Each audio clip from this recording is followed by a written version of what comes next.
Hey everybody and welcome back to the channel. Well, it's finally the night of the Oscars and we finally are going to get our answer to One Battle After Another versus Sinners. In the days leading up to the Oscars, I'm feeling more and more confident about One Battle taking home the Best Picture prize, but I'm really interested to see where all of the acting categories land. So I guess I'll rejoin you guys when the ceremony begins. And we are kicking off the night with Best Supporting Actress, probably one of the biggest awards of the night. This could tell us a lot of information on if One Battle is super strong, if Sinners may be super strong, or if Amy Madigan pulls it off and she's just kind of the lone win for weapons. Let's see what happens. And Amy Madigan wins the Oscar. That is fantastic. I'm so happy that Amy Madigan won this. She was so much fun in Weapons. I was a little bit uneasy that she was going to be able to pull it off as the only nomination, but this is super, super cool. And up now we have Best Animated Feature. This is more than likely going to K-Pop Demon Hunters, but we'll see. And K-Pop Demon Hunters wins the award. Very much expected, but congratulations to them. And we're going right into animated short. I don't know too much about this category, but I went with Butterfly for my prediction. That seems to be kind of the consensus, but we'll see how it plays out. And The Girl Who Cried Pearls ends up winning the stop motion animated one. Definitely not what I was predicting, but that seemed to be kind of the second in consensus overall. Now we're moving on to costume design. It seems like Frankenstein is going to take this home pretty easily. And Frankenstein takes home the best costume design award. I was kind of wondering if Ruthie Carter could sneak up and take this if Sinners was getting a massive groundswell. Right now, as it stands, supporting actress went to Madigan, costumes went to Frankenstein, kind of the most predicted people. So it seems like that big groundswell for Sinners hasn't started yet, but we'll see if it comes to light in the coming categories. And now we're rolling right into hair and makeup. I think Frankenstein is going to take this pretty easily as well, given all the makeup Elordi wore being Frankenstein's monster. And Frankenstein wins their Oscar for makeup. Very much expected. They just decided, or they swept this entire season, and definitely deserved it given everything that they did to Elordi throughout that entire movie. Up next, we get to see the first time ever Best Casting being awarded. I definitely think Sinners is going to win this, just given how vast and massive that cast is, but we'll see if the Academy wants to go someplace else. Oh, and One Battle After Another wins Best Casting.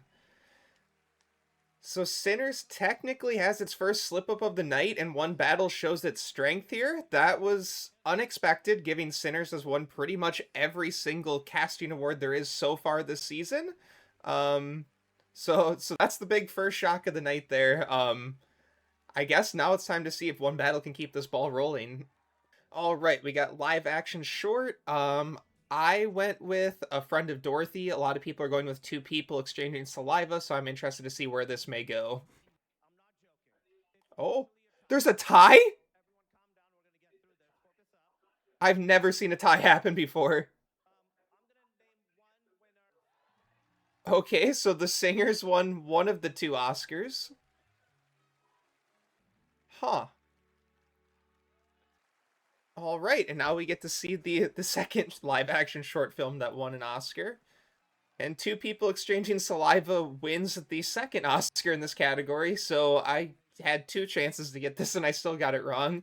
But that was really interesting to see a tie. I have never seen one play out in my lifetime. I know it's happened a couple times before, but it's definitely been a long time since that's happened. So that was really fun to see. All right, and now we're rolling into Best Supporting Actor. I don't think I saw Sean Penn at all in the audience so far tonight, so if he does win his third Oscar, I'm not even sure if he's going to be here to accept it. I guess we'll see shortly. Or maybe Delroy Lindo will sneak up and nab this with his only nomination this entire season. And Sean Penn wins his third Oscar, and his picture's up there, so he's not even there to accept his third trophy. Up next to the screenplay categories, and we're kicking it off with adapted screenplay. This should be Paul Thomas Anderson's very first Oscar he has ever won. And Paul Thomas Anderson finally wins his first Oscar after many, many years. Definitely deserved, definitely expected. It's very nice to see him finally take home an award like this. And now we have original screenplay. This should be Ryan Coogler winning for Sinners to kind of complete the two best written films of the year and the most well deserved wins in these categories as well. And Ryan Coogler wins his award for writing, absolutely deserved. Glad to see that PTA and Coogler won both of these writing awards.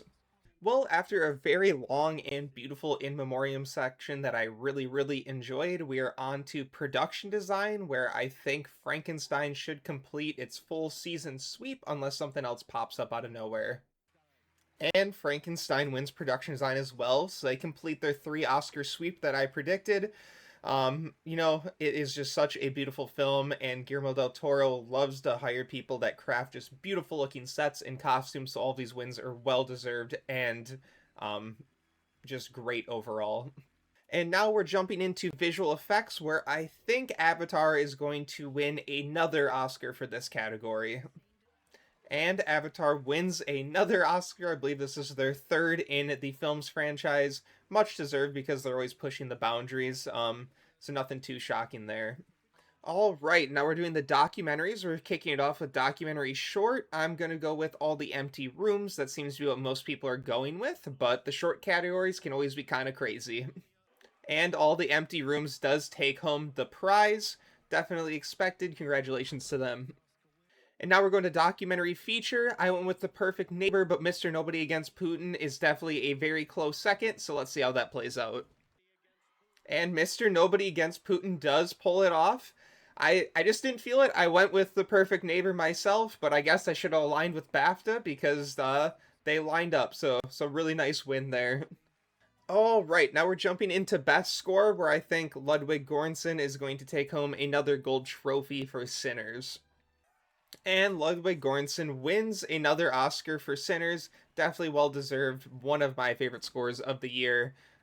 Really good win here.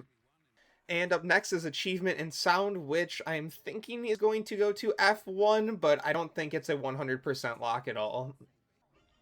And F1 does take home the Oscar for sound. Definitely well deserved considering it snuck into Best Picture. It seems like it should have took home some award given it was kind of that last number 10 slot shock nomination for that category. It definitely deserves sound. It was an amazing sounding movie in a theater. All right, and now we're moving on to editing, where I think One Battle After Another is going to take home this prize. And One Battle After Another wins its editing prize, as expected once again, but definitely my favorite edited film of the year. Just such infectious pacing, definitely well deserved. Up next, we got cinematography. I think this will be One Battle as well, but I kind of have my fingers crossed for Train Dreams. It won the Critics' Choice Award, so I'm hoping maybe it can pull off an upset here. Oh, wow! And Sinners win cinematography. That is unexpected. I personally had Sinners in third place behind One Battle and Train Dreams. That is definitely a nice pickup for Sinners. Sinners definitely has great cinematography as well. Just was not expecting that at all. All right, now we're on to Best International Feature. I went with Sentimental Value just because of how many nominations it got, but I would not be shocked if The Secret Agent does pull this off. And Sentimental Value does take home the prize. I kind of figured, considering it had so many Oscar nominations in the acting categories. I'm glad Joachim Trier can go up and give a speech for this film that has received a lot of love throughout this award season. And we are moving on to Best Original Song before the final four big categories. I do think K-pop Demon Hunters with Golden is going to take this one home. And Golden wins the Oscar for Best Original Song, so K-pop Demon Hunters is going home with two awards tonight, which is more than some of these Best Picture nominees are going to end up with. All right, the final four big categories, they're kicking off with directing. I believe Paul Thomas Anderson is going to win his long-deserved award here as well. And Paul Thomas Anderson wins his directing prize. It's been decades in the making. He definitely deserved this. Happy to see him win. All right, here we go. Lead actor. The momentum swung to Michael B. Jordan after the SAG Awards. So is he going to be able to pull this off, or will Leonardo DiCaprio take this for being in One Battle After Another, or will Timothy Chalamet overcome all the drama surrounding him? And Michael B. Jordan pulls it off. Definitely well deserved. He was so good as Smoke and Stack, and yeah, that momentum just swung to him after the SAG Awards. It was kind of hard to predict anyone else but him. Great, great award here. All right, in the final acting category of the night, actress in a leading role, probably the easiest to predict. Jessie Buckley has won literally everything, and there's no reason to assume why she wouldn't win this right now.